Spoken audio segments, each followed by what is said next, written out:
listening to Managing Leadership Anxiety, Yours and Theirs, a show that discusses internal and relational anxiety, how it blocks effective leadership, and how we can move through it to a greater health. And now your host, Steve Cuss. Recently, some of Brendan's friends made a road trip from Nebraska to sit down with us and ask a bunch of questions about leadership anxiety.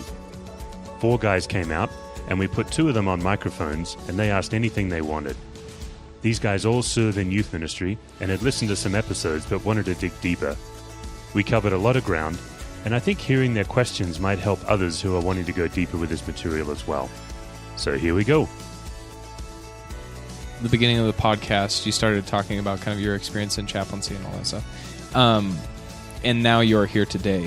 What were some of the big steps between you becoming aware of anxiety being a part of the soup that is leadership and where you're at today? And by that, I'm looking for almost like defining moments in that journey and what that looked like for you. Yeah, so I came out of Bible college straight into chaplaincy, and I would say my Bible college experience was really good. The professors, the culture, I loved it. But it didn't, and maybe it was my own maturity, it didn't teach me how to be a human and a pastor. It taught me how to be a pastor. So I get to chaplaincy, and they're starting to show that if I'm not in touch with my humanity, I'm useless as a clergy. And so I fought that for probably 3 months of the chaplaincy. I thought these people were crazy. They're bringing up stuff that's none of their business, like my shadow side.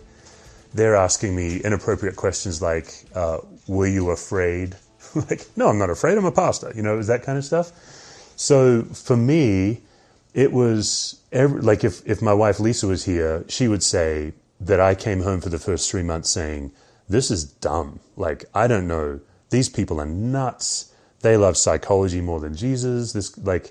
But I was kind of shedding a limited Bible college point of view. And I want to be really careful. I don't know that the Bible college gave it to me as much as I picked it up there. I think we're really quick to say, but I was young. I was black and white in my thinking. So, and this was our first year of marriage. Like, my first day of chaplaincy was the first day after our honeymoon. So I went in so green. So they start asking, what are you afraid of when you walk into the room? And one that really got me is I was avoiding the labor and delivery floor. Yeah.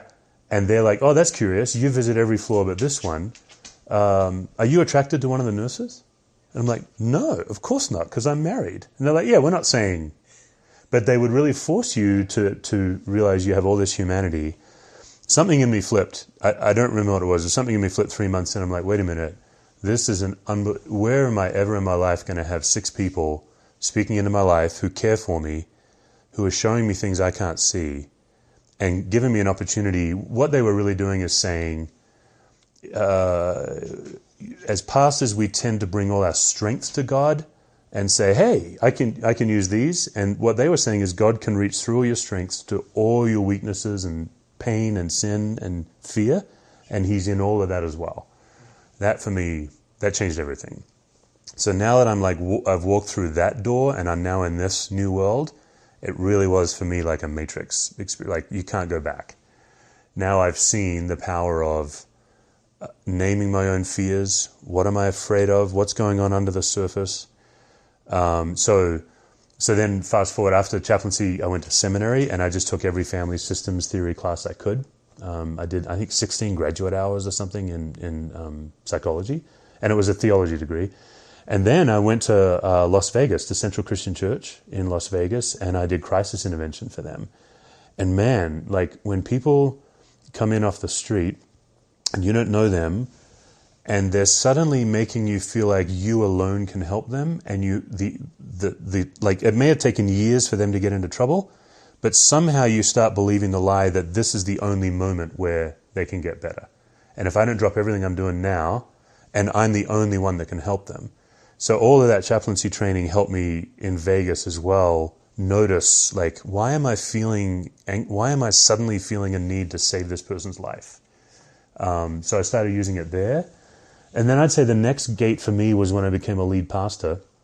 And Discovery didn't have any money to hire anyone with training, so we only hired people from outside from inside our church, just members, and then we trained them on the job as staff. And I could see these really good people, many of whom are still on staff, amazing people, but I could see them starting to go into recurring patterns. And so I reached back into my chaplaincy, and that's kind of was the genesis of the book and the podcast. It was about 7 years ago now. I thought I need to figure out how can I replicate what I learned in chaplaincy for my church staff, because I don't want to lose them. And so we started this class. It's a 9-month class we do, and I think now we're on our 6th or 7th year. I don't remember. So I think it's pretty amazing that you're comparing hospital chaplaincy to leading a team, because when you think about it, chaplaincy, you're walking into crisis situation, life and death. A lot of people dealing with a lot of emotions, and you're drawing this just direct comparison to leading a team, whether it's church, business. Like, what are the biggest, as you sat down to study how you're going to connect it to church leadership, business leadership, what were some of the most amazing connections that you made when you're like, this is unreal how similar crisis chaplaincy and leading a team is? Yeah, I love that. Yeah, I think I first started putting it together in Vegas, and then I think it was out of desperation here at Discovery that I realized I have to figure this connection out. And the connection for me is that when you're in a crisis situation as a chaplain, the pressure you feel to do something is overwhelming. People are screaming, or like I've shared it before, some people would like vomit, like they just have a physical reaction. And when you don't know what to do, you immediately feel like you have to do something. And it took me that experience to learn that feeling is an anxiety response. Like, one of the things Brendan and I are trying to help people understand is anxiety doesn't mean you worry a lot. Worry is a subset. Worry is one symptom of anxiety. Anxiety is, how do I not show up fully? How am I protecting something in myself? So yeah, in chaplaincy, you're in the face of unhinged grief, and you're feeling all this internal pressure. Like for me, there's something in me that needs to look smart, or that I need to look like I know what I'm doing. So when I don't know what I'm doing, I get anxious. I didn't know that for several months. I feel like the only healthy leadership is vulnerable leadership, is bringing all of yourself. And like Josh, you were saying before, when you're trying to figure out your question, what you're really saying is, I don't want to be the only one in the room that doesn't know my own issues, right? Like, yeah, that's absolutely. That's like the worst. Yeah. And so that's where I think leadership is just vulnerability. It's just bringing all of yourself, all of your fears, all of your frustrations, and instead of them getting the better of you, learning how to harness them, really, to me, for the gospel. So when I walk in and I'm like, I tend to feel like that is the way that I do lead. Like, people will see both sides. What are some ways that you can guard from like showing up and being too raw with, this is blatantly me? You know what I mean? Unhinged? Yes, like the unhinged version of, okay, so I'm going to do transparency, but do you feel like there's an unhealthy way to be that with the people that you lead or the people that you serve? Yeah, you're trying to harness your vulnerability for their sake. I think that's the difference. So I'll often call a friend of mine who I don't lead when I'm really in need of help. My first calls are not usually to my team if I'm like melting down, but my team will know that I melted down. Or once in a while, I've had people who work for me and I'll say, I really need your help right now. But it's not a pattern, because I think then I'm burdening them. But if you can harness your vulnerability for the sake of your team, I think that's the line I'm trying to walk. The good piece that I heard, sorry, I keep interrupting you, is that like they know that you're melting down, but there's a person or persons that feel the rawness of that. Yeah. But the whole team may know that you're melting, but there's only a select few that will like feel the rawness of what that is. So that makes sense. That's right. And also when you do lead vulnerably like this, like my team do know my blind spots and sometimes see them before I do. And I've had team members come to me and say, "You're not healthy right now." And that usually ends up being combative. And then later I'll go back and say, "Thanks." Yeah. But then we debrief. You're unhealthy, man. Yeah, you're not. Yeah, I know you are, but what am I? Yeah. But even like with a couple of team members, particularly, I'll just say to them, "Thank you," and I know it's combative in the moment, and I appreciate you sticking with it. That's a vulnerable And thing control your facial expressions. Yeah, that's right. Thanks for putting up with me in the moment, right? But we put up with each other. I mean, that's the. You said something really interesting in the beginning where I had this visual of like, I think a lot of people either get into leadership or ministry or whatever that looks like. And the moment that they realize that they're becoming a leader in some sort of capacity, it's like you're in the helicopter going to drop in and you've got 10 seconds to grab all the tools you think you need. And then you're out the back. And like when I stepped into ministry, I thought I had all the tools that I needed. So like, I picked confidence. I picked, all this stuff. And then I shot out the back of the helicopter and dropped into the war zone. You know what I mean? But what I'm interested in is, okay, so now that you're on the ground doing all this stuff and you're having these moments where you're realizing, okay, maybe I didn't even pick enough tools, let alone the right tools or whatever that looks like. I think, a piece of that is this leadership anxiety and managing it.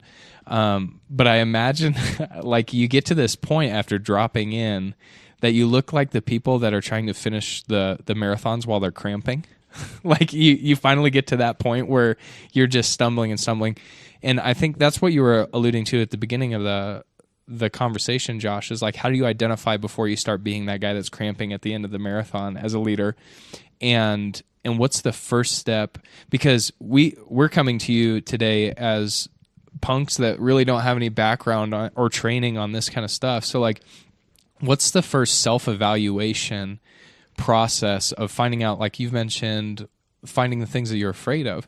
We don't have a chaplaincy that's pushing back at us asking if, why we avoid floors. But we feel it. I think you feel that, or at least you feel it and then, push it to the side. I think that's honestly the first step, though. Yeah, so I think we can do this right now. Yeah. So we're going to start with physiology with you guys. We'll ask you some physiological questions, and then we'll get into we'll see if you can name one or two fears, and let's see how it goes. But yeah, like this whole journey, the challenge of the podcast is in our context, this is a 9-month experience, and it is a slow process. But what you're trying to do is most people don't know they're anxious in the moment. But later, you're like, why am I so worked up? So the first step is to lower your threshold mentally to get to know what makes you anxious so you can start to know it in the moment. And then when you get practice, you can actually start to predict it. So chaplaincy, again, I'd go into rooms, I'd be completely unaware of my fear of death. But over the weeks and months, I'd notice in the moment, oh man, I don't want to be here right now.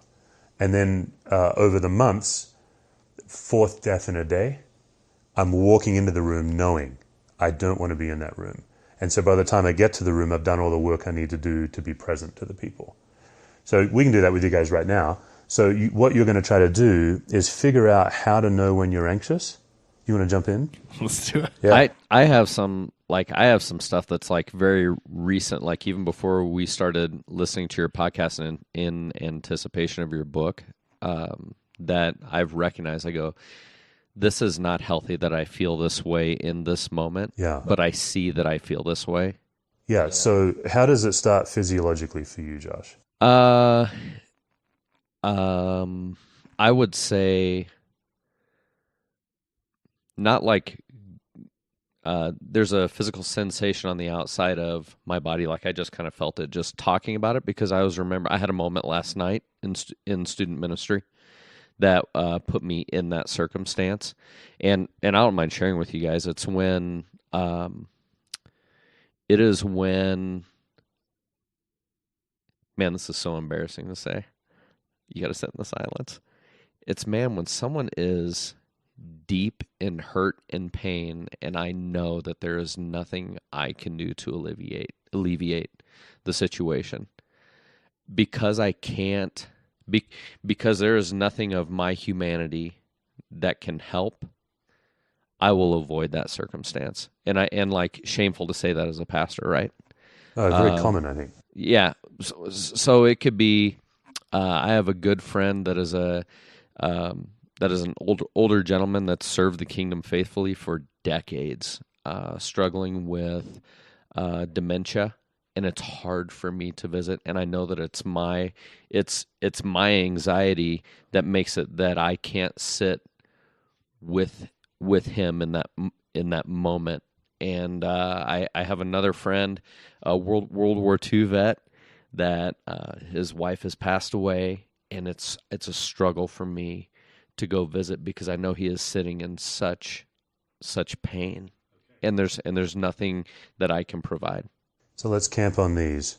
So either your friend with dementia or the veteran, you're avoiding being with them.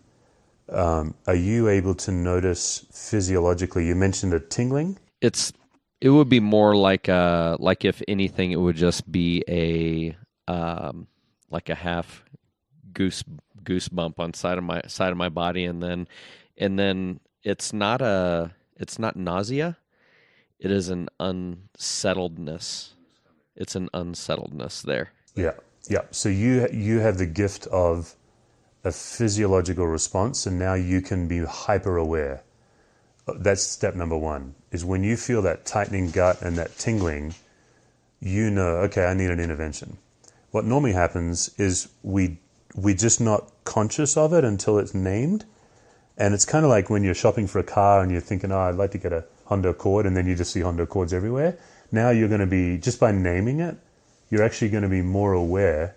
It's crazy how it works.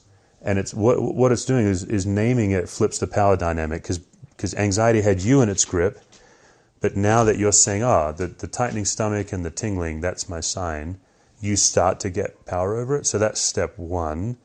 So Parker, why don't we just go to you too? So spinning mind, racing heart, tightening gut. 100% spinning mind. Yeah. 100%. And recently I've been diving into Enneagram stuff and realizing that the spinning mind is how to avoid the pain in the situation, right? So like if I can outsmart it, I can get out of it. That's right. You can worry your way through it. Yeah. So spinning mind for sure. Good. Yeah. So I'm spinning mind guy. So I've spent years working on it. So my intervention is if I lay down at night and I'm thinking about it, and if I wake up in the morning and I'm thinking about it, that's when I know I need an intervention. So that I kind of set myself these early detection warning device, almost like a tornado warning. So that's what you need to do too, Josh, is start to get less patient. Now, having said that, your mind will still spin and your gut will still tighten. It's not that it'll go away. It's that it won't have mastery over you anymore. Yeah, so like I had this, so with last night, it's been frustrating to me, my response as a minister in those moments. It's been shameful and frustrating to me. And so last night I was in the circumstance, and like immediately I was like, I don't want to be here. I don't want to be here. And then I go, God needs me to be here. And if I don't know how to fix it and that makes me uncomfortable, that's my issue, not theirs. And God needs me to be in this moment here, even if I stumble over my words, and like embarrassing going 17 years of ministry and like going, I've got nothing. And I think that's a lot too with this whole concept, is also understanding that the people that you're trying to love are going through the same thing as well.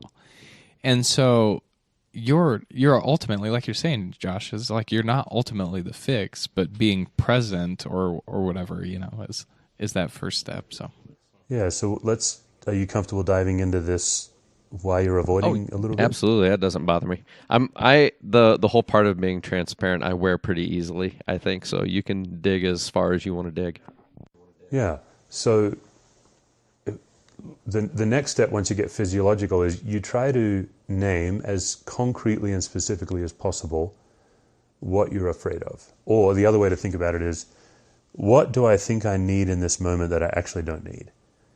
Like the whole theology of this stuff is that we have a false self that tells us we need something in any given moment that we don't actually need. And that's why we're anxious. And the gospel is outside of that anxiety. So if you can name it and die to it, you can actually experience grace in a deeper way.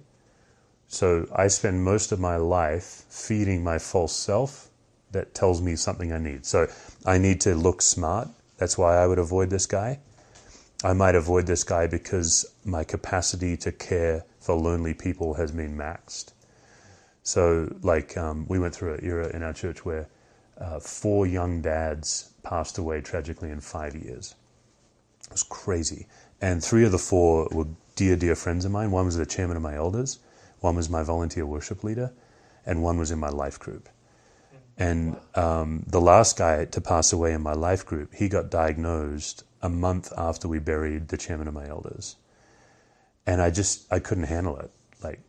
So John shared the news, and I could feel in myself, I can't do this. So it took me a good 3 months. I actually took a step back and empowered my life group to care, and then I stepped in toward the last half of John's journey. He died, I want to say 10 months after he was diagnosed.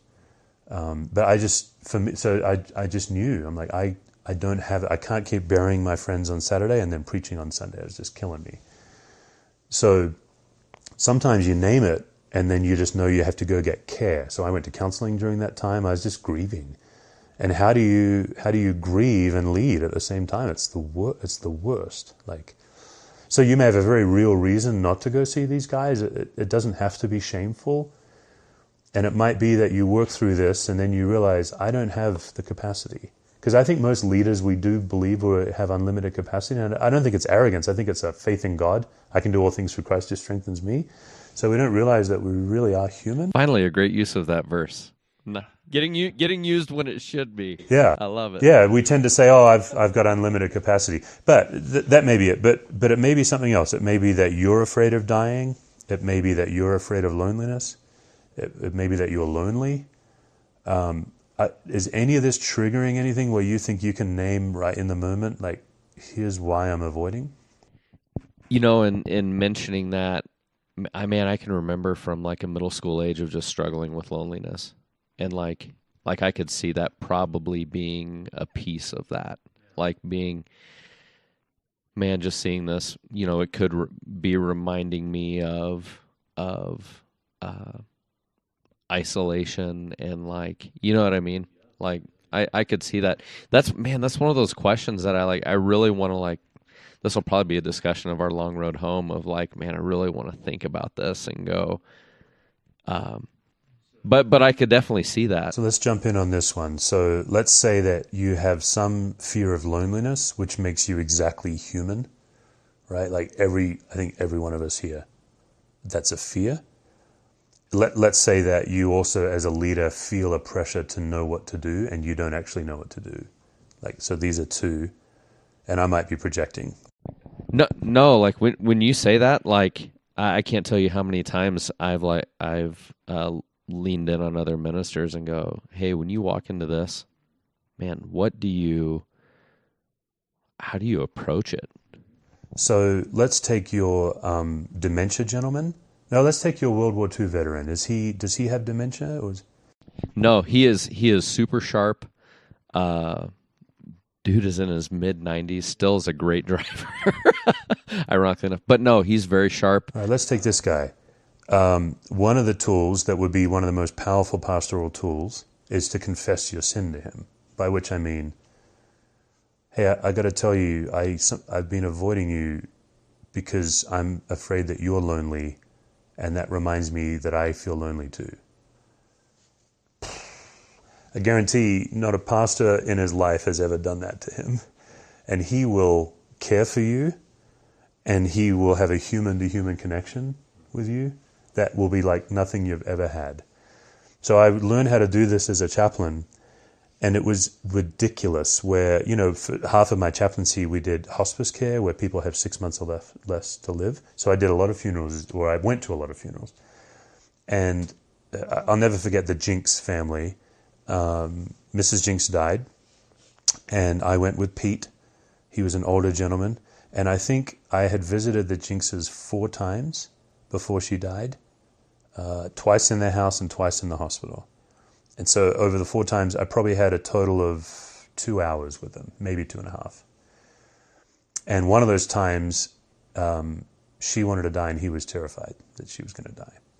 So I remember the fear. And I remember my ability to be in the fear and not try to make it okay. Go to the funeral. Their pastor of 25 years does the service.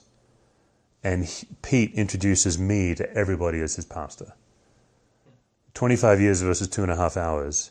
That's the power, I think, of you going to this veteran and saying, it's hard for me to be here because I feel like you're lonely. Now, at that point, he might say, well, get the blank out of here. That might happen. Maybe. He might say, how condescending that you think I'm lonely. I have a great life. Yeah. Or he might say, yeah, I'm really glad you came. Thanks for overcoming that. And from there, now you do your pastoral call, and it's a risk, and you might decide it's not a good idea. Risk is fun. I enjoy it.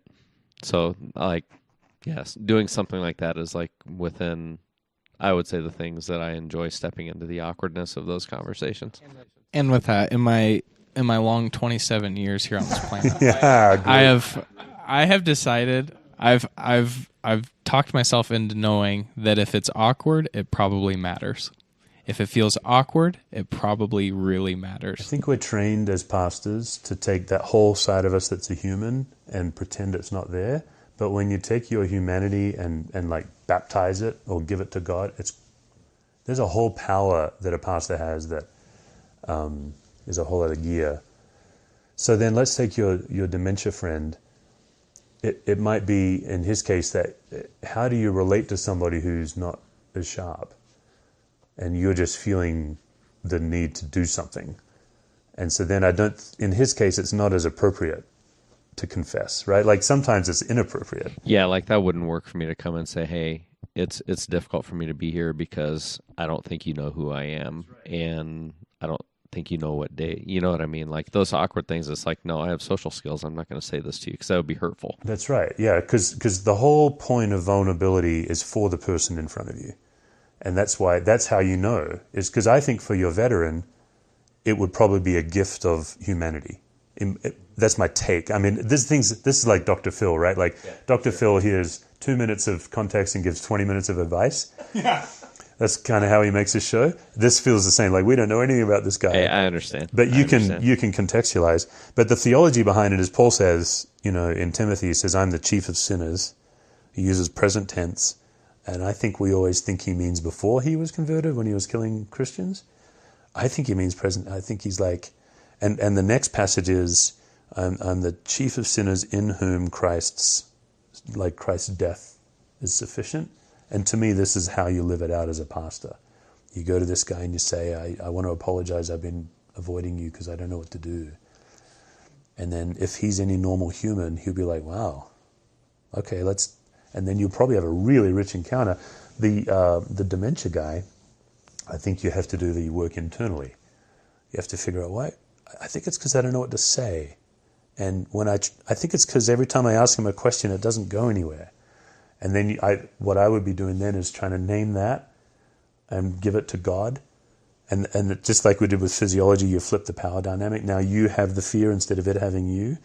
And I don't know, I'd try to find I'd bring board games and sing songs. And I play guitar. Singing songs would not be a blessing to him if I was singing songs. Yeah, you'd have to figure out what fits. So I've often brought just an instrument to people in that situation. I'll just play music. Sure. And give up trying to talk. This kind of going deeper down the rabbit hole of, I think once you're able to name why you're anxious or what's causing it, and that you're able to say, okay, I'm anxious, and you start to notice it more, I think the other aspect that can come into play is realizing that some of the reasons why you might be anxious have to do with something that happened to you when you were maybe younger or years ago. And so that's going deeper down the rabbit hole of what, after you've kind of started to notice it more, what from your childhood has caused you to perhaps create this vow in a sense that you have of, I'm never going to be like this, or maybe it's something that happened to you where now every time that you're in those situations, you get triggered to the point where it's like, oh, I can't handle this right now. And I think that's even deeper down the rabbit hole. That's right. Yeah, we have 2 tools. So the childhood vow is a tool that we teach. I think we're doing an episode on that in March or April with Jim Harrington. Mm-hmm. And then a genogram, which we covered briefly with Glenn Packiam early in the podcast. But a genogram, when you look at your family history, you start to figure out some things you've inherited. But you already went there, Josh, like with your middle school. That middle school ache is an amazing pastoral tool. And I think the best gift I give to my congregation is to try to be as fully human as I can in front of them. And show them all the areas of my life that the gospel invades. So my loneliness for sure. I think I just realized too, if you're going to embark on this journey, it is so important to have someone next to you or walking through that with you, because not only could you get buried in all of this, but I could also see your vulnerability, like as if like I feel like my 7 type, or even like I'm tempted to be a manipulator. You know what I mean? And so when you were talking about vulnerability being for the sake of the other person, my first thought was, my God, it could be a weapon too. Because then all of a sudden I'm being quote unquote vulnerable, but I'm telling you how you're making me uncomfortable. And I'm just being vulnerable with you, you know? And like, it's almost like you need someone with eyes on you that like can see your behavior and help you steer through all that stuff too. Because I mean, like, self-defense mechanisms kick in quicker than anything, I feel like, in life, you know? And so I could totally see where this is not a journey to be walked alone through all of that. Yeah, and we've definitely had people go through the class where they do use it as a weapon. Like, oh, yeah. They don't use it to grow themselves. They use it to point out all your issues. Yeah, when you're giving your vulnerability to each other, there's a sensitivity there, yeah. Hey, it's your turn. It's my turn. Yeah. Time for him to point some fingers at you. Yes. Yes. If you're done with me, I'm not wanting to. If you're done. Are you done with me? Am I fixed? Turn to a counseling session. No, not at all. No, here's the. All that being said, like I have recognized that it's my immaturity in the moment with my friend with dementia, and I know that. I know it's my issue. Yeah. I know that. It is nothing they've done, and I wasn't expecting like fix it things. Like, man, I never thought, but honestly, never thought about am I like afraid to be alone? And what that's been like that's been a lifelong journey. That's right. I'm not sure what it's been like for my parents. I've seen it in my own kids. Like, I can't spare you guys I can't offer the details just to guard their story. But I've seen loneliness be a role in all 3 of my kids, and like talk about breaking my heart. Which thankfully, like, I've been able to step into that and to hold them and go, hey, me too, you know, with them. But it's not quite as easy with, yeah. It's not as natural with your so-called flock as it is with your kids. Right. Yeah. Yeah, I think we're just encouraging everyone to integrate into every fiber of your life this kind of approach. Yeah. And, you know, it's not as earnest as we make it sound either. Like, it should be life-giving and freeing. It is work. But before, Parker, we get to your thing, like, I think, Josh, you brought up a valid point, is people look at our material and they say, oh, it's self-awareness. But it's not. Like, you're already self-aware. What our material is trying to do is get you to move from self-awareness to actually true transformation. Yes, and that's the piece that I feel like that's the piece I like when it comes to when people talk about self-awareness. I'm like, no, I feel like a pretty self-aware guy. I see it. It's like, what the heck do I do with it? Now what? What do I do with it? Yeah. That's right.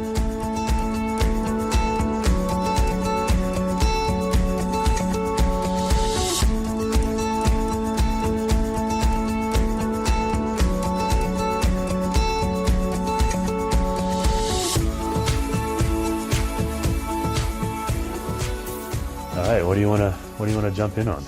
Are we discussing my feelings? Well, or here's the are we thing that I moving on wanna on do. questions? He said he was the thing I don't want to miss in this time ministry wise is I desperately want to hear what you're seeing in the next generation when it comes to anxiety, because I think there's some unique things about In millennials? what I'm seeing not even millennials, our kids, the Zennials, whatever the latest name they've given them.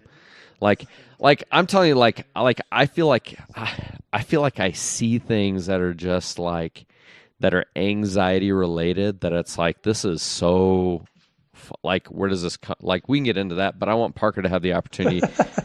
No, it is an opportunity to walk through opportunity. the physiological. Just for you to ask those same questions, so I can look at him and laugh at him. Just kidding. Yeah, right. Okay. So you've got, we could double up and do a case study for you, or we could do some new material. Either way. Well, Josh is really interested in what's going on under the hood of my life, so let's go. All right. So it's a spinning mind. So what's a situation that you're either, give us a story of something you're either avoiding, or you went into it knowing it would be difficult, or you came out of it really spun up. Those would be the three good. The most recent one was someone's misunderstanding of my behavior, or they perceived me as being standoffish, or they perceived me as being not my typical self. And in the situations that this person perceived me, it was every other week or a few times out of the last 6 months or something. And I've been kind of doing a lot of self-work and kind of learning how to grow up, so I'm learning how to be more quiet and kind of take in more and be less loud and upfront and stuff. So I'm kind of changing through a process too, but it got communicated non-verbally and even possibly verbally that I had something against a person. Communicated to you or to a third party? To me. Ah, okay. How was it communicated non-verbally? How did you pick that up? Behavior. They started acting differently. Mm-hmm. And I was there was no hard feelings on my side at all. And I was just kind of learning how to be a quieter man and and taking the world a bit. Who made the first move? Did you go to that person and say, "Hey, something's different," or did they go to you? They made the first move when it came to the confrontation of reconciliation. They made the first move, and I don't know, for better or for worse, Josh and I have really ingrained in us this idea of assuming the best of people. And so we just assume the best and don't assume the worst. And so maybe it was me avoiding pain, but it also was me assuming the best and going, no, they probably assume the best of me. I'm going through some stuff personally, and so they know I love them, and so I didn't really think a whole lot about it. Yet they had this whole 180 degree different perception of our relationship because of my change, I suppose. I don't know. So yeah, the confrontation came to me. Yeah. Is it hard for you when people misunderstand your intent? Hate it. I don't know if there's something I hate more in life than being misunderstood or making a stupid mistake in that realm of someone like a joke going wrong, or not putting a smile on when someone's watching because I work at a church, or whatever that pressure is. I'm constantly aware of that pressure, and I don't know if it's just who I am or if it goes into a deeper fear, but yeah, I'm always aware of that. Yeah. So let's chase it a little different direction than we did with Josh. So one of your felt needs in the moment is to be understood, which I think is very common. That's one of mine. Drives me crazy when people misunderstand me. Part of our material that is a little deeper than we may cover today is oftentimes our attempted solution to a problem makes the problem worse, not better. So if you get misunderstood, what's your next internal move? Are you able to name what you do to manage being misunderstood? Well, I first think of all the reasons they hate me. Good. And then I think of all the reasons they shouldn't hate me. I'm a nice guy. Yeah, hey, I've done you a favor or whatever. I'm hard not to like. Yeah. Okay, And you so do a that's the mental- beginning of the spin, is like I zoom out 30,000 feet and I go, what the heck's going on around here? You know, but honestly, in doing that, I'm probably setting up my defense lines. You know what I mean? More than I am like, I'm going to fix this. I'm really into this whole art of reconciliation, and, you know, this just beats my heart or whatever. Okay, good. And then can you name what happens after? So you do the mental game. Are you saying that you move into self-righteousness? Like you prove yourself innocent in your mind? I can sometimes. Other times, okay, are you the kind of people that will go through an entire conversation in the mirror? Not out loud. Have you ever done that? Yes. But, okay, let's try this. Do you do a fantasy fight where you are... Yes, 100%. Okay, that's the thing. That's what you do. You do a fantasy 100%. fight. I go, okay, I'm going to work this through. But like, can we I might just as well just clarify? experience He does it this. out loud, right? He does it out loud, I think. That's Yeah. amazing. I'll do it in the car. So, like, if I have a hard conversation Do coming, you change your Our voice? friendship's been really No. tough over the years, I think. Because no, I don't change my voice. I say my side of the story, Oh, yeah. and I'm guessing their response. You're always right. And I don't think it's that I'm always right. It might be that, but I'm really trying to work through what I'm guessing they're thinking. So it's probably blanketed in self-righteousness, but I'm not trying to dominate as much as I'm trying to like win back. Yeah, You know what I mean? One form of self-righteousness, because self-righteousness gets a bad rap, because in the Bible it's like the terrible thing. One form of it is defensiveness, but all self-righteousness is you're standing on self instead of on Christ for your worth. And so I can relate. Again, I'm projecting. I know if I'm misunderstood, I'll go into a fantasy fight, and I'm always right, or at least by the time we're done, they see my side. They're like, oh. It's not that I Yeah. need them to be Yep. wrong. It's that I need them to come around. Yeah, I need you to understand me. That's still self-righteousness. Because we had a misunderstanding. So a pathway for you is to learn to be misunderstood and be okay. And that is work. Like to literally... Yucky. Yeah, so you get your spinning mind, you go around the world, you do your little mirror thing, which is just amazing. And somewhere in that... Can I be a chapter in your book? Did you say too much? You might have said too much. Somewhere in that journey, you're going to intervene now, and you're going to say, you know what? I don't need to be understood, actually. Jesus died to free me from needing to be understood.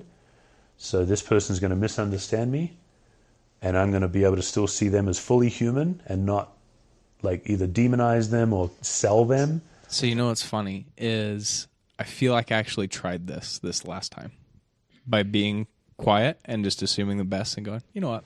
They know I love them. So I actually tried it, and it didn't work out. Well, it didn't work out because you really tried it so they'd understand you. The goal is that they can stay misunderstanding you and you be okay. That's why it didn't work. Is you tried it like to say, I'm going to be quiet and believe the best, and then they'll come around. The goal of this is that they never come around. That is, I can't even begin to think about that.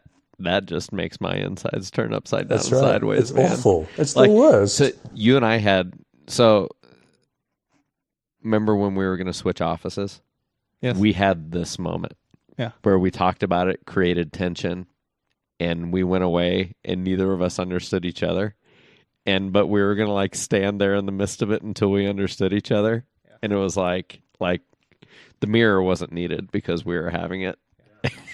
Yeah, and usually at least my solution is more words. If someone doesn't understand me, more words is what I go to. It's funny how our different personality types all interact with the being understood thing. Because mine is, I'm going to power up and I'm going to tell you how it is, like explain more words. And Yeah, try to- Brendad. Come here, I'm going to tell you this. Hey, by the way, with Brendad and listening to episode 8, I realize I'm never going to call you that again because that's a painful term for you. After I heard that, I go, I can never call him that again. You know what? That. I really appreciate you saying that because a lot of people, guys especially, use each other's vulnerability To poke fun.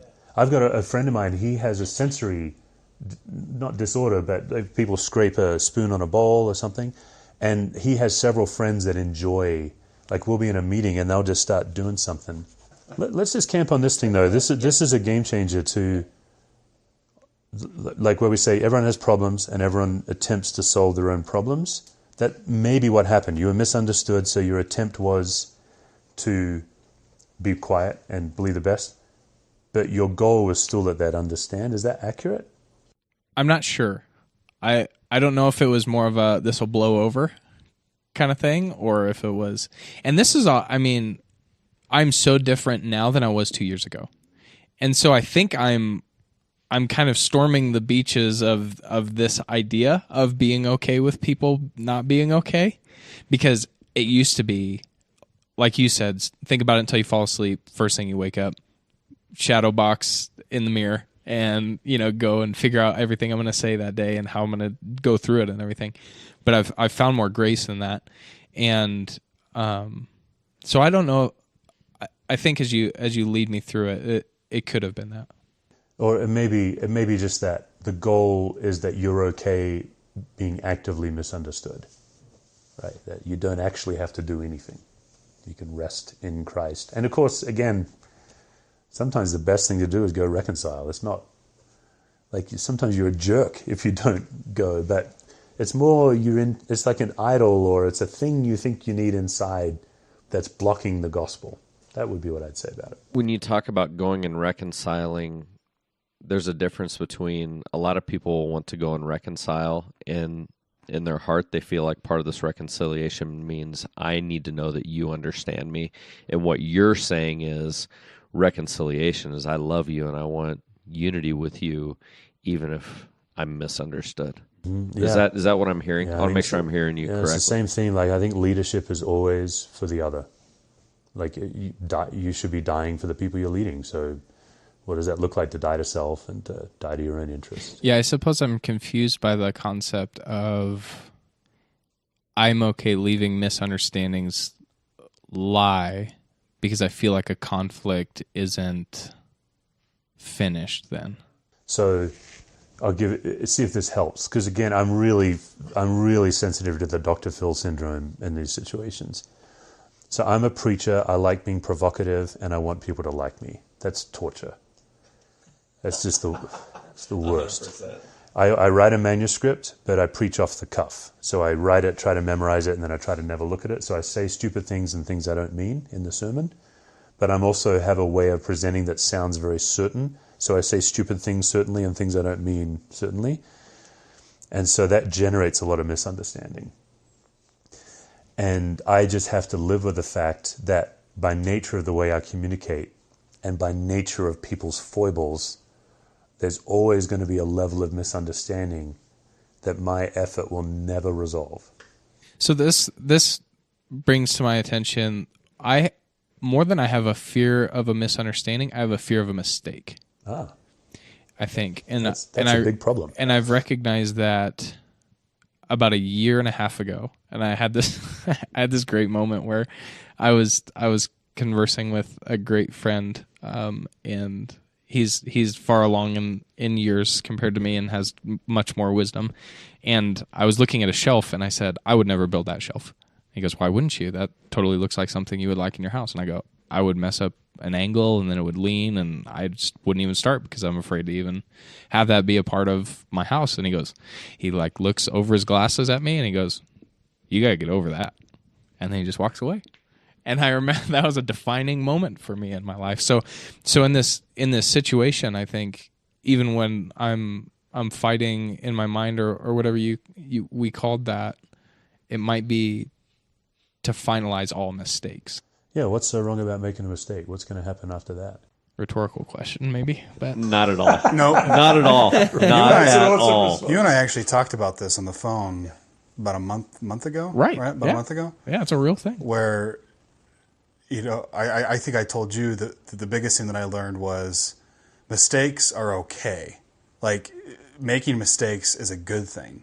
And I think being your friend and growing up with you, from high school till now, your part of your personality type is that you're a perfectionist. And I think it's been fun to watch you make more mistakes, because I think you've been making more of them. But I think your comfortability of, you want to do things so well that when you make a mistake, it's the end of the world to you. Yes, fear of abandonment. That's it. Like if you Like make if a I mess mistake- this up, they're going to leave me. is Josh hierarchically your boss? I am one of 2 youth ministers. Who can remove you from your job? Scott Jones and now Dan Walter. You need somebody to keep you accountable to make sure you're making a healthy number of mistakes. So it could work for Josh if you guys have like an accountability relationship, but it works best when it's the person that has your paycheck over your head. But of course, they have to believe in a culture of mistake making. And when I think about it, I honestly believe I have every opportunity to fail. I feel like I have the trust available to me. I feel like I feel like I can be creative to solve the problems I need to, and I can go for it. I feel that way in where I work. This would be like childhood vows and childhood wounds and stuff. The abandonment. 100%. And so when I think of all of that, I was gonna say something about that. Okay. So if we're talking Enneagram, disintegration for me is a 1. That's a judgy perfectionist, right? That's how I like you inherit the worst traits of a 1. Isn't that right? But when I integrate, I move towards a 5 that learns things to help people, right? Which there's got to be mistakes in learning things to help people. And so I think I'm on that journey, but it feels like I'm dragging a 10-ton hammer behind me of that fear. So one tool, like a lot of what we do is externalize what's internal. So you could actually get out a piece of paper, even if you're a digital dude, I'd still do paper, and write names of people who you think will abandon you. Because what happens with anxiety is you don't even know you're believing literally a stupid lie. Because you probably have these unspoken names, and as soon as you write them out, you're like, they're not going to abandon me. But I've done this so many times, it's embarrassing. Like where I realize, wait, I'm believing a lie. And the only way I know how to shed it is to physically write it and look at it, and then it's like for me, I turn it into a prayer journal. But yeah, you could make a list of who actually will abandon you the next time you build a bad cabinet. And then you should absolutely build a shelf. And if I were coaching you, I would make you do it like a degree and a half off. And I would make You're you... a terrible person. Are you married, by the way? Yes. I would make you take it to your wife or somebody who's a perfectionist and brag about it. Look at what I did. And there's a technique we use called paradox or playfulness. Playfulness is a great antidote to anxiety. It's hard to be anxious and whimsical at the same time. So if your biggest fear is that somebody's going to point out a flaw in your bookcase that you don't see, which I think is probably one of your fears, then build the flaw and force yourself to be proud of it, and it'll just help kill that power in you. This is good because I already saw that I needed to force myself into these types of things. And so I got my dad's old 80s Huffy road bike, and I'm like, I'm going to put tires on it. I don't know how to put tires on it. I'm going to do it. And so I've seen myself, because I, saw the face of Scott Jones going, you got to get over that. Like I see that in my dreams, right? But and probably, frankly, in the mirror once in a while. Yeah, right. But I've taken on those steps because I see that I've got to grow out of that. So I know that. So it's just like you were saying, Josh, self-awareness. Yeah, I'm there. Yeah. I don't know I'm there. I don't know if you ever grow out I think of that's it. a good word. I don't think that you ever grow out of the things that you struggle with. As far as your perfectionism, I'm never going to grow out of my ability to want to be the smartest person in the room. I think this material is not saying, we're going to fix this. This material is, hey, you're aware now you can manage it. It has less power over you now. You know what I think people don't realize is the fix doesn't happen this side of heaven. Yeah, that's right. You know what I mean? You go through your whole life pursuing being fixed, and you're going to be miserable. Yeah, I'm still an anxious person. And I still care very much what people think about me. It's just that it used to be that it would keep me up 5 to 9 nights, and now it's down to about 2. I'm really proud of that. That's a hard-fought number. Yeah. What do you say in the class? You say you're successful if you notice it or are aware of it. How many? Yeah, 3 out of 10 is an A in our class. So we use baseball as our metaphor. Like a hitter misses... So I'm Australian, so I'm still learning baseball, but at bat, right? You can talk cricket. the cricket does, the metaphor breaks down because it's unique to baseball that you get, like, if you bat 300, you get paid millions of dollars. Yep. What's A-Rod? Anyone know his batting average? I have no idea. Alex Rodriguez? Isn't it like 310 or something? But I get the metaphor that I'm now the Hall of wearing it Famers are losers. Yeah. They screw vast up. majority of the time. 3/4 of the time they screw up. They get paid millions of dollars a year to make mistakes most of the time. So this is the same. This makes complete sense why baseball didn't work for me. Right. Yeah. But you should absolutely build a wonky, like, your bookshelf should be so bad that... It's like I had Dr. Seuss. And here's the deal, like, it's not try to make a great bookshelf. He's even saying, no, build the flaws in and brag about it. That's right. That's how you break the power of anxiety. Because if you try to build something great and it has flaws, it's only going to feed the anxiety. But if you go, I'm purposefully doing this. Do you hear that sigh? No, Did you hear that sigh? He's like, this is the dumbest thing ever. That goes against everything I've ever lived for. That's right. Andy's blushing. Andy's blushing. That's because you've had problems and your whole life your attempted solutions only make it worse. So using paradox and absurdity, and again, this is all family systems theory. So in counseling settings, I'll give you context. When a married couple comes in and they're fighting uncontrollably, they want to talk to you about what they fight about, sex or how to raise the kids. But a family systems therapist is uninterested in what they fight about and wants to focus on the way they fight. And so you start mapping out the pattern of who starts it, who escalates it, who backs away. Because what they fight about changes, but the way they fight is boringly predictable. So I've had couples on the couch before, and they're screaming at each other, and I'll just say to them, I'm really bored right now. This is boring. Because you're just fighting the same damn way. Like, right? You're fighting the same way you did 20 years ago. And so what in systems theory, what they teach counselors to do is to prescribe the problem. So if the problem is you fight all the time, you prescribe a fight. And it's so absurd. So I'll say to them, okay, Wednesday at 6 o'clock, I want you to really fight and come and I want you to notice how you fight. So Wednesday at 6 o'clock, have a fight and then come tell me how it was. And they're like, no, really. Look, you've come to me for help. If you're going to take it seriously, I want you to do your homework. They'll come back and they're like, we couldn't fight. We tried and we just ended up laughing. And it's a way to flip the power dynamic. And a wonky bookshelf. Yeah. So this is what we're doing here is we're making you be proud of failure to break perfectionism's hold, but you'll always struggle with perfectionism. So here's, I was a little more defensive when you talked about self-righteousness, but I see what you're saying now. When it comes to my perfectionism and my fear of failure does come out of that. Like, I have to be as presentable as possible to not be abandoned. Yeah, you're as self-righteous as the freaking Pharisees, man. Yeah. But peeked out the mic there. Yeah, but so I think we always see self-righteousness in the church as this evil, terrible thing. And it is, which is why we're not aware of how self-righteous we are. But yeah, like we either stand on self or we stand on the gospel. And there's no other option.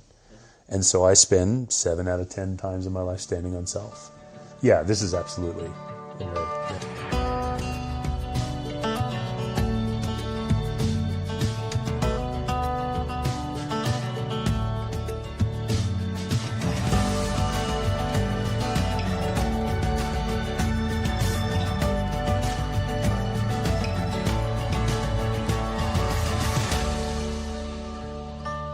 So let me tackle the next gen thing.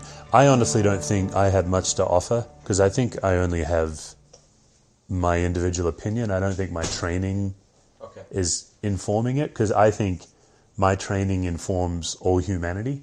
I don't think it's unique to a generation. So what I see in my kids and in the culture now is everybody has to change the world. Everyone feels this pressure to be world changers. Whereas my parents' generation just felt pressure to make a good contribution.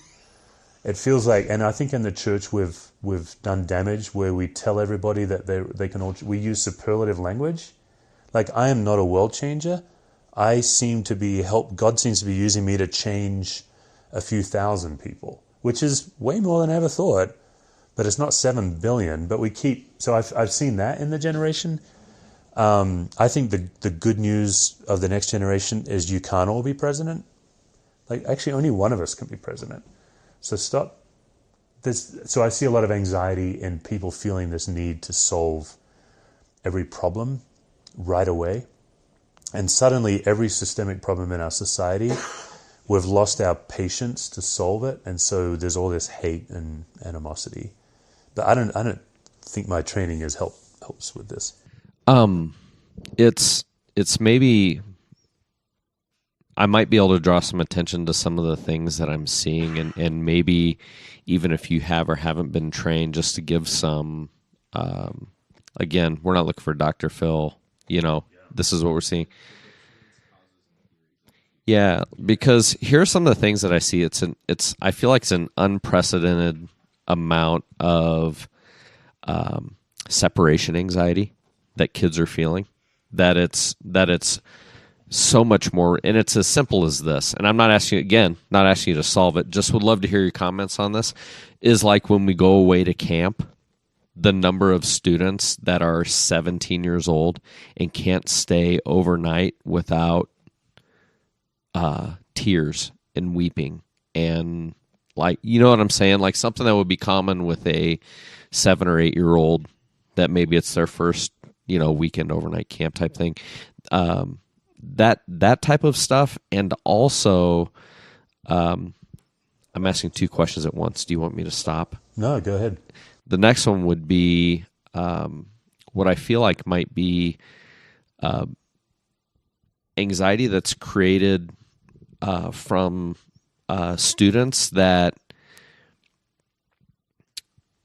basically live a dual lifestyle when it comes to online presence and physical presence. And I feel like I see anxiety in them because they don't understand how to engage with the flesh to flesh, because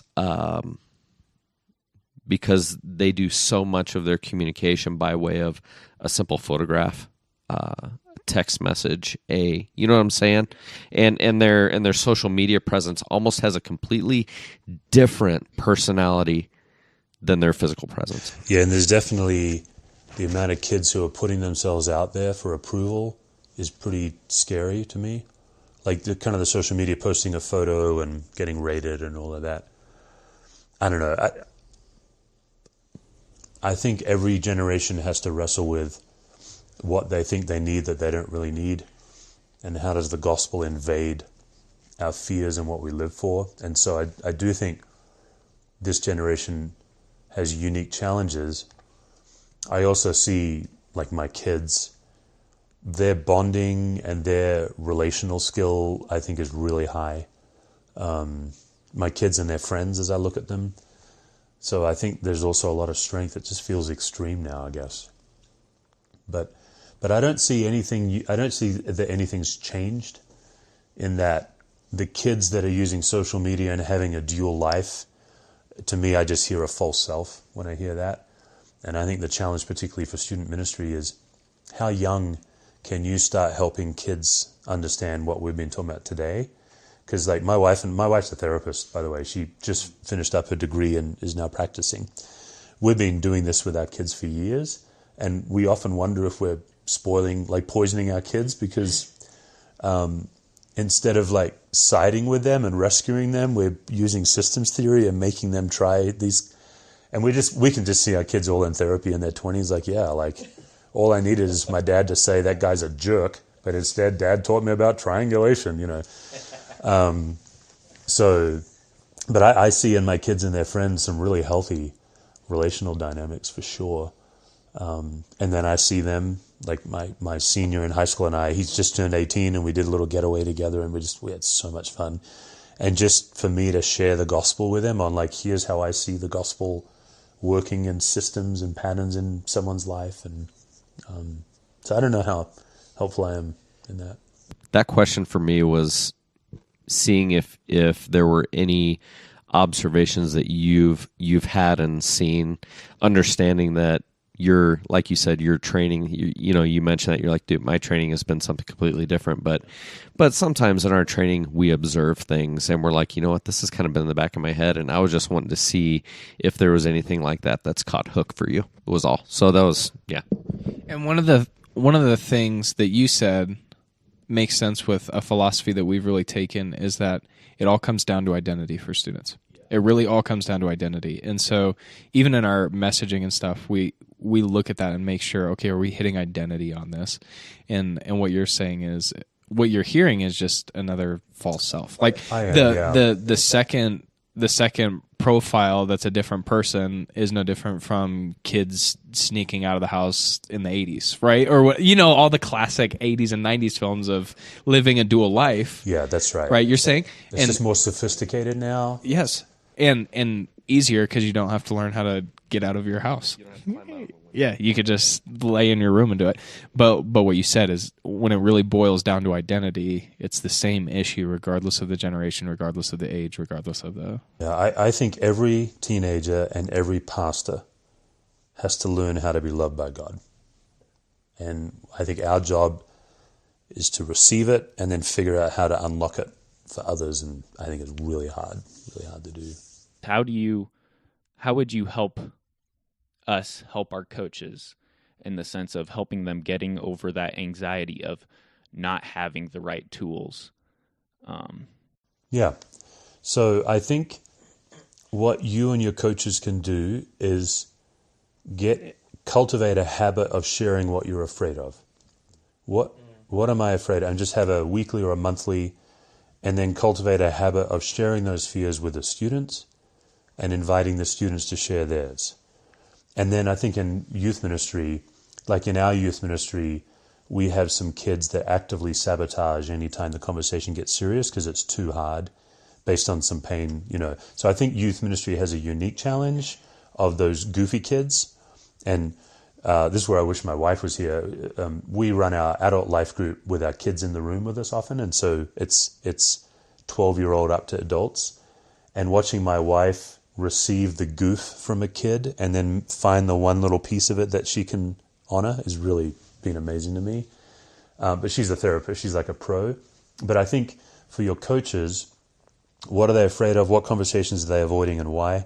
And then like we did with Josh, is it appropriate that they actually lead that to the student? I'm afraid of talking about this with you guys because I don't know. I didn't grow up in the same world that you grew up in, and so I just wanted to get that out. I don't know, but this is an important conversation.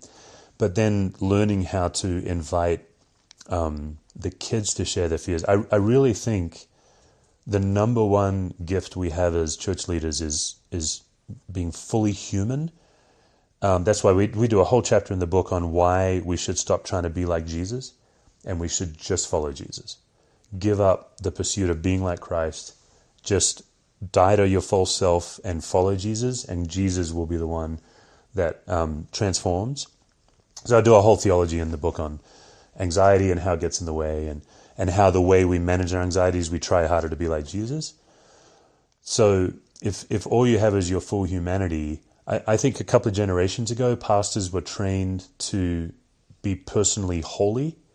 That was kind of the value. If you were a holy person, which means that you didn't have private, secret, individual sin. Like you could screw over the poor, but so long as you didn't cheat on your wife, you're considered holy. So I think for that generation, this would be like my father-in-law's generation, he's a pastor. The temptation was to look holy, right? Have private, secret sin, but look like you had it together. I think our generation, we don't value personal holiness, we value hunger. So we say the hungriest person for Jesus is like the winner in that sense. And so then I think our temptation is to look hungry. We think we're better than the people who looked holy, but we've just, again, become a different form of self-righteousness. So I think if your leaders can hunger after Jesus, find ways that the gospel invades their fears, and learn how to share that with the kids, I think that's... Like, the youth minister at our church is phenomenal. He's been there 10 years. He's amazing. But he's been at the graveside with almost all of these kids. And he knows how to be present with them in their pain without trying to make it better. And he's a kid magnet. It's amazing to watch him because he's become a safe person for you to not be okay. I don't know if that scratches. Yeah, I think it's that thing with our coaches as far as they feel that they have this title of coach and that they have to have it because they have that title. They are now responsible They have to look for a certain knowing way. these things, and if they don't, so it's hard for. I think every time that you talk about vulnerability, all I can think about is just understanding that you're a human. That's the vulnerability part. So is my just children understanding that. know my fears, and my congregation knows my fears, and my staff know my mistakes. Like my middle child particularly, he'll pray over me when I'm afraid before a sermon. And I've made it a habit to ask him for help. And it's done is enrich our relationship, right? The only people you have to be careful of are narcissists and psychopaths with this material. Heard that. Yeah. But most of these students are longing for a coach to say, I'm scared too. I don't know either.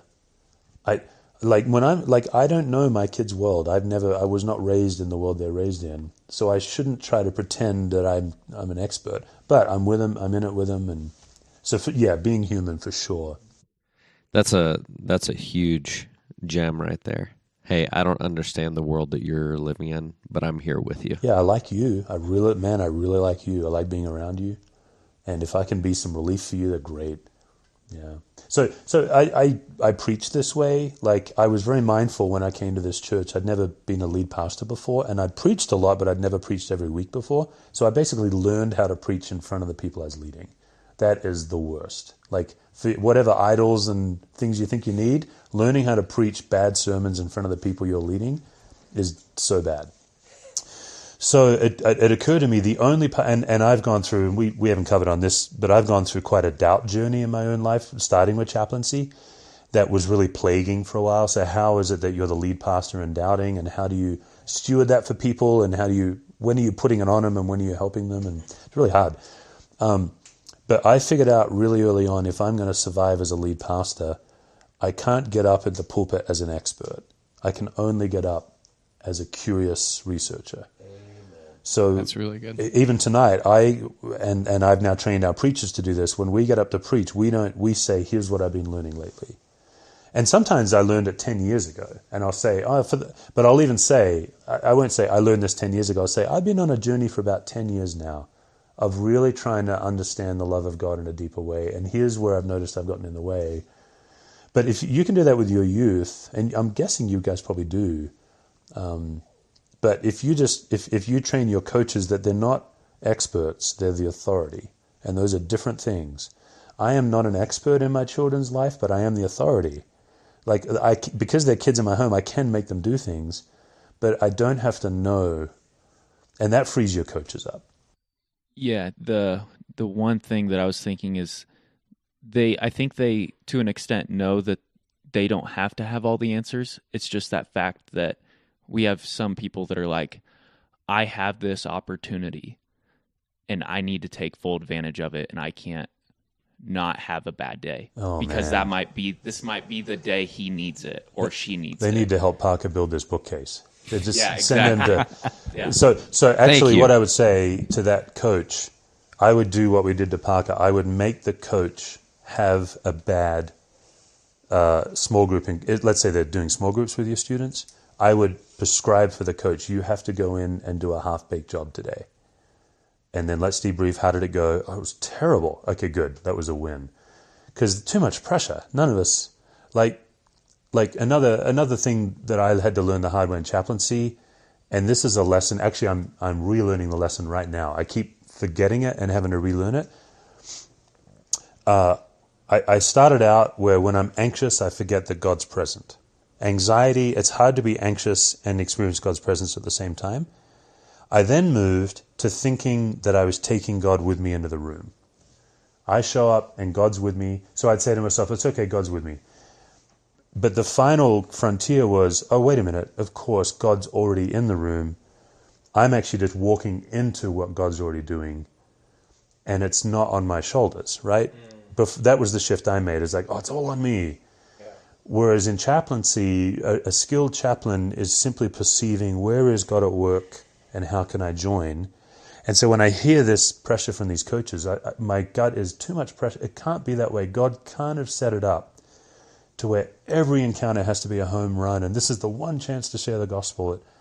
It's too much pressure. If that's really the way God set it up, then God did a bad thing.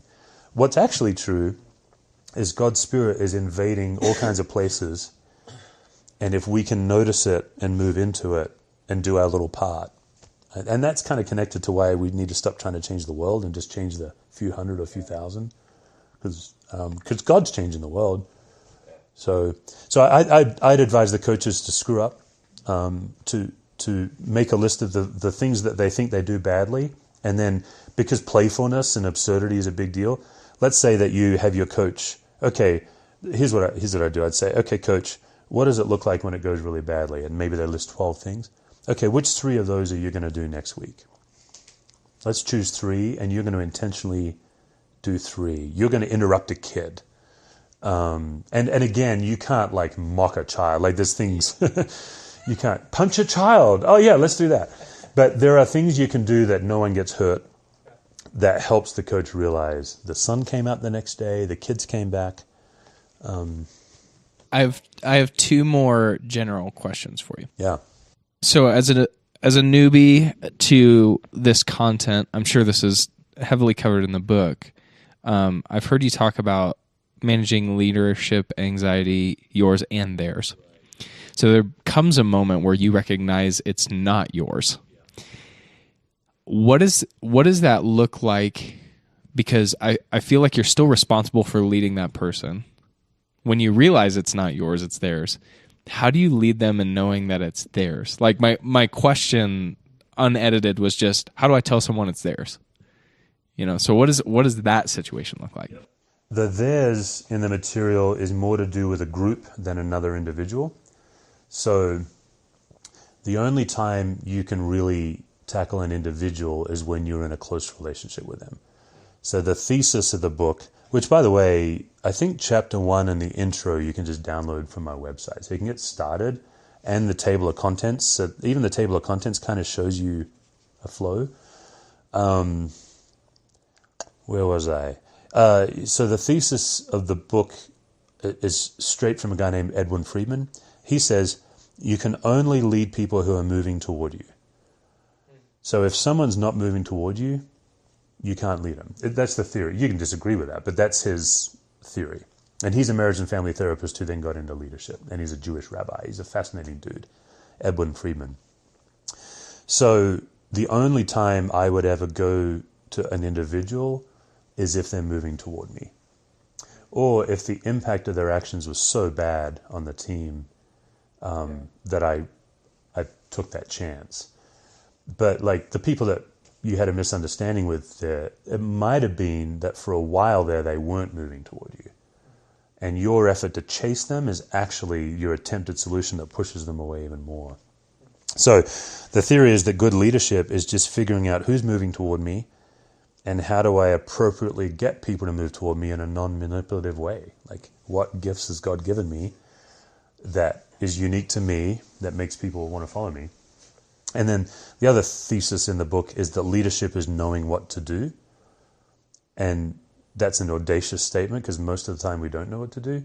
But the reason you know it is when you don't know what to do, whoever you look at in that moment, that's the leader. So if you're in a room and people don't know what to do and they look to you, so like if you're in a group meeting and someone loses their cool with someone else, people don't look to the person who lost their cool, they look to the leader.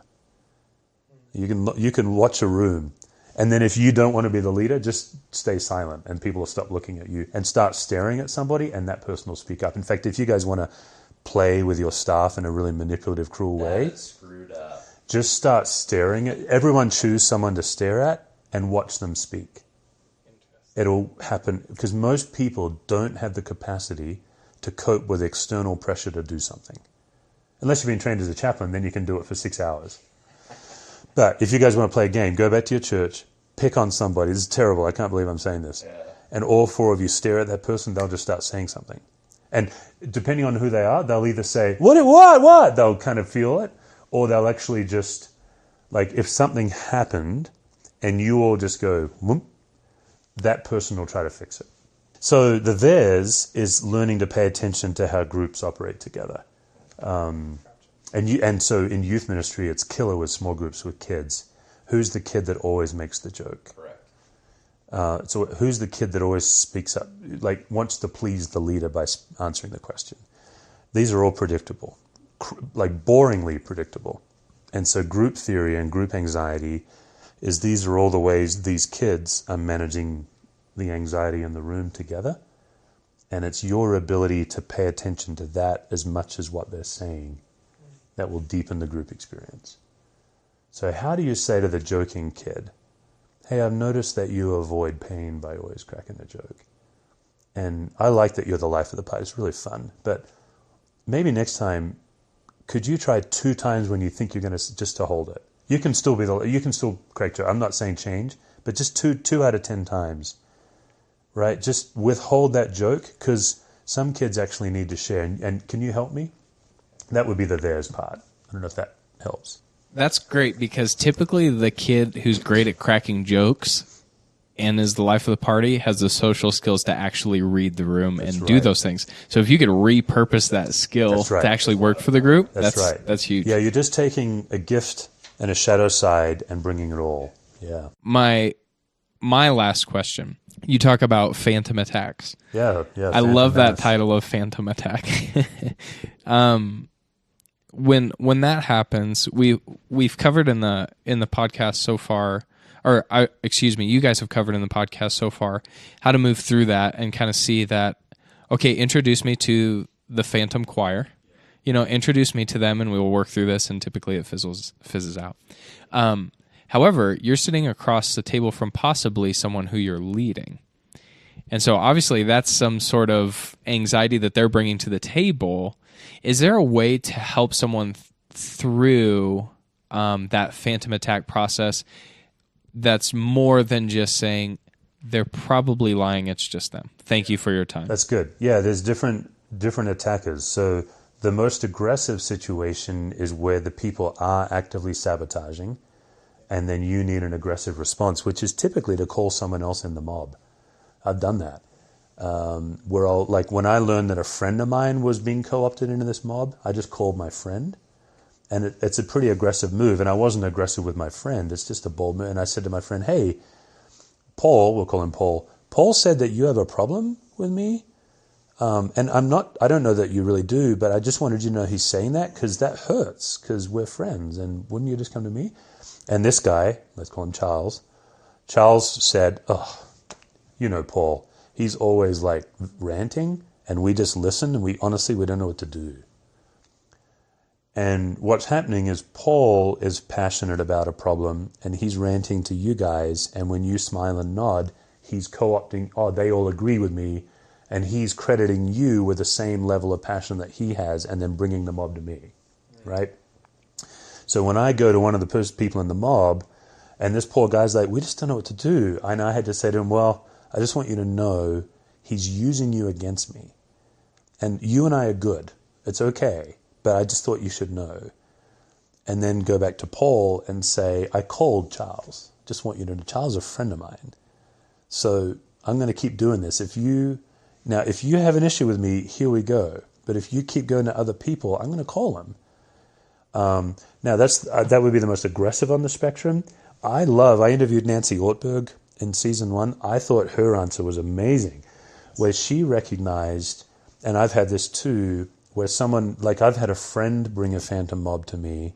I remember because it was a holiday and my pastor hat was off, and it was like Christmas or Thanksgiving or something, and there we are around the table, and he brings the phantom mob, but he's a good friend of mine. He's not bringing it against me.